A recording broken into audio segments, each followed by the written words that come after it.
Buenas.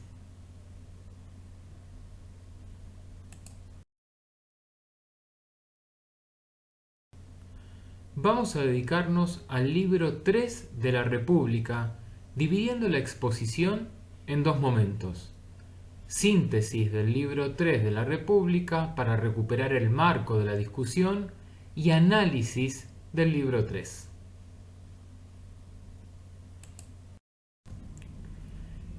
El libro 3 mantiene una estrecha continuidad con el tema que se venía tratando en el libro 2 y se añaden varias observaciones que vuelven más específica la argumentación. En esta línea se expone un conjunto de pautas en relación con los textos compuestos por los poetas. ¿Cómo debe hablarse de los hombres, principalmente en referencia al comportamiento de los héroes? ¿Cómo debe ser la dicción de la poesía, narración simple, imitación o ambas? ¿Cómo deben ser las melodías, que no deben ser quejumbrosas, relajantes, ni con demasiados instrumentos? ¿Cómo debe ser el ritmo, afín a un modo de vida ordenado y valeroso? Después de estas prescripciones sobre la música, se pasa a la gimnasia y a la medicina. Se habla de la dieta apropiada y de los tratamientos médicos. En relación con este punto, se discurre sobre el poder educativo del alma a través de la gimnasia y la música. Seguidamente se detallan las pruebas a las que se someterá a los candidatos a gobernantes. Dado que estos deben tener firmes convicciones acerca de lo que tienen que hacer, se propone hacerlos atravesar una serie de pruebas. A continuación, se narra el mito de las clases compuestas de oro, bronce y hierro y, finalmente, se hace referencia a la comunidad de los guardianes. A propósito de esta, se postula, entre otras cosas, que no deben contar con bienes privados, a excepción de aquellos de primera necesidad. Uno de los argumentos medulares del libro atañe a erradicar aquellos elementos de la poesía que ejercen una influencia nociva sobre los jóvenes en función de la tarea que les tocará encarnar como guardianes. Veamos esto.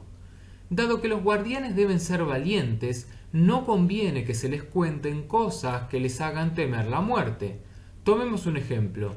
Si en la poesía, tal como describe Homero, se sostiene que el Hades existe y es terrible, los niños y los hombres temerán a la muerte, lo cual no resultará de provecho para los combatientes.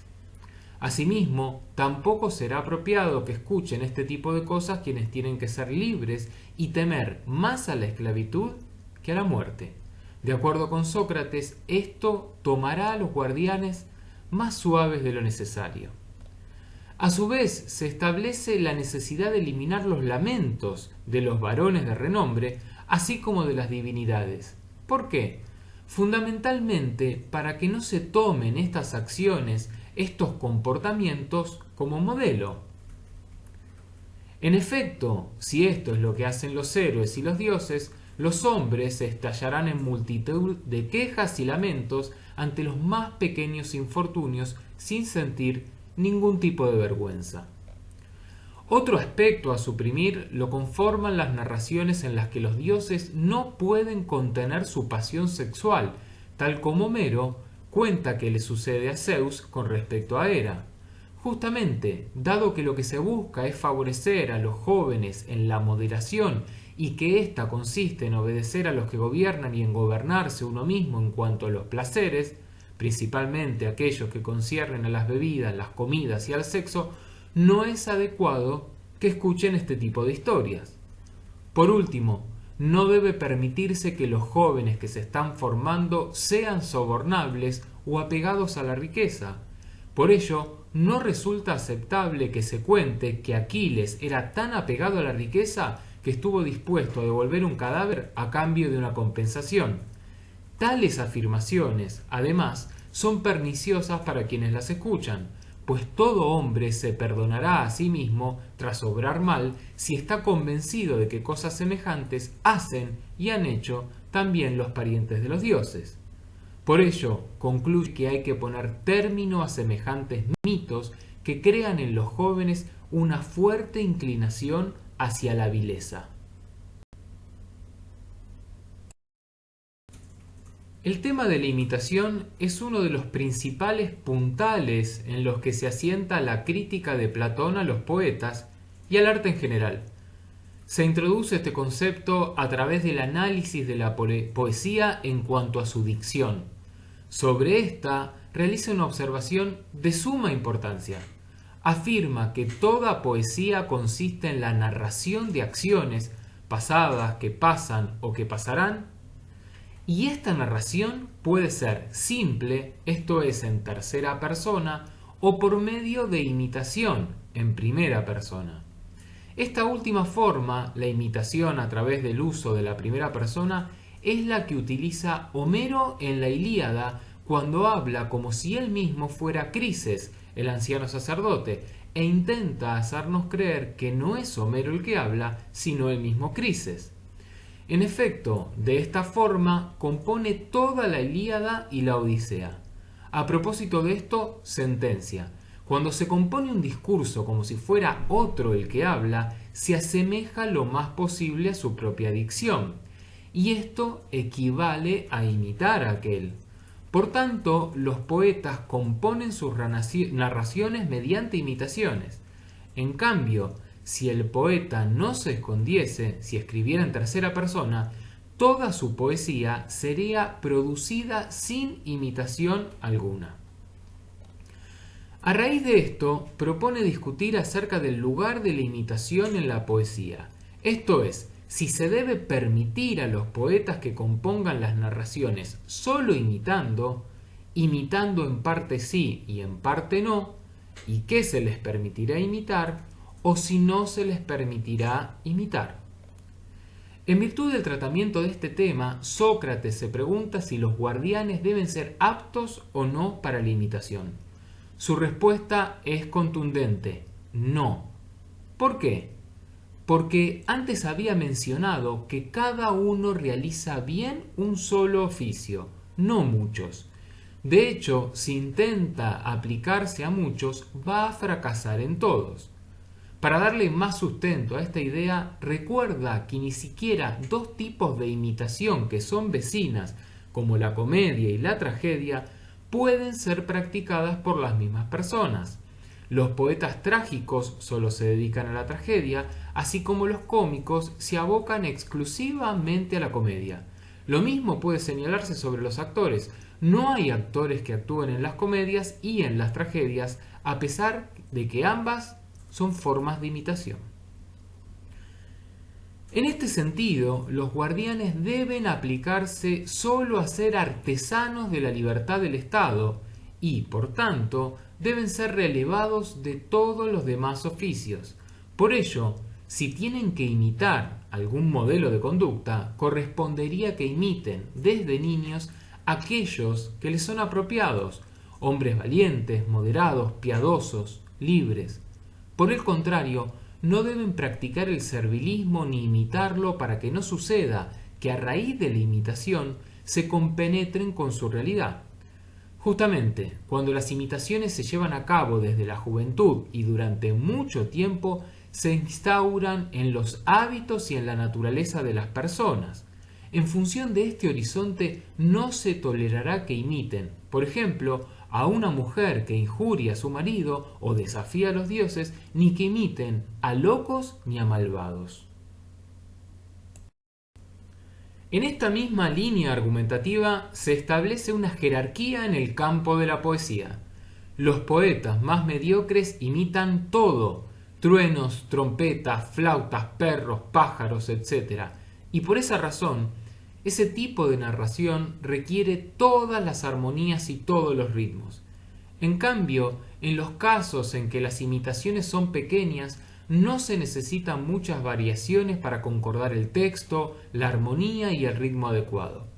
En definitiva, las narraciones que, debido a que abordan muchos temas, requieren muchas armonías y ritmos, deberían evitarse. ¿Cuál es la razón? Que no se adecuan a la organización política que propone Platón. basada en que cada uno realice la función que le corresponde, no una multiplicidad. Finalmente, Platón expresa sintéticamente el tipo de poesía que sí es aceptada. Cito: en cuanto a nosotros, emplearemos a un poeta y narrador de mitos más austero y menos agradable, pero que nos sea más provechoso, imite el modo de hablar del hombre de bien y que cuente sus relatos ajustándose a aquellas pautas que hemos prescrito desde el comienzo, cuando nos propusimos educar a los militares. Luego, Platón analiza el carácter de los cantos y las melodías. Explica que la melodía está compuesta por tres elementos: el texto, la armonía y el ritmo. Sobre el texto reitera que no se aprobarán quejas, lamentos, embriaguez, pereza ni molicie, puesto que no son apropiadas para los guardianes, varones que van a la guerra. Por el contrario, estimula la utilización de armonías aptas para imitar acciones nobles. En sus propias palabras, déjanos una con la cual se puede imitar adecuadamente los tonos y modulaciones de la voz de un varón valiente. Apretadamente, las armonías que deben permitirse son las que mejor imiten las voces de los moderados y los valientes. De allí que prescinda en las canciones y las melodías de contar con muchas cuerdas ni abarcar todas las armonías. Algo similar plantea en cuanto al ritmo. Es menester evitar ritmos muy variados, sino promover los ritmos que son propios de un modo de vivir ordenado y valeroso. La idea que subyace a esta mirada es que la falta de gracia, de ritmo y de armonía se asocian con el lenguaje grosero y con el mal carácter, así como las cualidades contrarias se vinculan con el carácter opuesto, que es bueno y sabio. Estas consideraciones sobre los poetas, supervisar sus obras y forzar en sus poemas imágenes de buen carácter o, en caso contrario, no permitirles componer en el marco del estado ideal, se extienden también a los demás artesanos, a fin de impedir que representen lo malicioso, lo intemperante, lo servil y lo indecente. Y quien no sea capaz de ello, no se le habilitará a ejercer su arte, a fin de evitar que los guardianes crezcan entre imágenes del vicio. Asimismo, es menester una puntualización. Platón le concede gran relevancia a la educación musical debido a que el ritmo y la armonía son las que más penetran en el interior del alma y la afectan vigorosamente.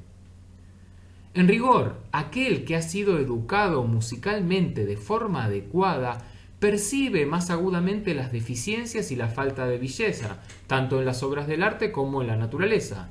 Alaba las cosas hermosas y se nutrirá de ellas hasta convertirse en un hombre de bien. Complementariamente, reprobará las cosas feas y las odiará ya desde joven, antes de ser capaz de alcanzar la razón de las cosas. En virtud de lo expuesto, puede concluirse que los verdaderos músicos deben conocer las formas específicas de la moderación, la valentía, la liberalidad y la magnanimidad, así como el resto de las virtudes. Además de la música que atañe a la formación del alma, los guardianes deben ser educados en la gimnasia, concerniente a la formación del cuerpo. ¿Qué dice Platón sobre esto? Vuelve a remarcar que la variedad produce intemperancia y enfermedad. En cambio, la simplicidad en la música genera moderación en el alma y la simplicidad en la gimnasia confiere salud al cuerpo. En cuanto a esto último, realiza una aclaración decisiva.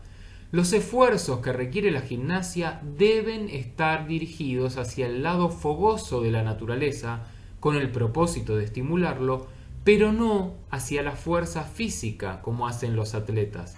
¿Qué significa esto? Que para Platón, la educación por medio de la música y de la gimnasia se destina al cuidado del alma. En este sentido, pone el ejemplo de la fogosidad. Afirma que la rudeza es producida por el lado fogoso de la naturaleza y si ésta es criada correctamente puede llegar a ser valentía. Con todo, si ésta es puesta en tensión extrema, se convierte en dureza y brutalidad. De esta manera, plantea una armonía o equilibrio entre la música y la gimnasia. ¿De qué modo? Quien se abandona a la música y se deja hechizar por sus armonías, su fogosidad se termina disolviendo, ablandando. En cambio, si un hombre se ejercita con asiduidad en la gimnasia y deja de lado la música y la filosofía, pasa de la valentía a la violencia, en palabras de Platón. Creo incluso poder decir que algún dios ha concedido a los seres humanos estas dos artes, la de la música y la de la gimnasia, con miras a estas dos cosas, la fogacidad y el ansia de saber. Por lo tanto, no con miras al cuerpo y al arma, excepto en forma accesoria, sino de modo que ambas alcancen un ajuste armonioso entre sí, disponerse en tensión adecuadamente y adecuadamente relajarse hasta llegar al punto más conveniente. Muchas gracias.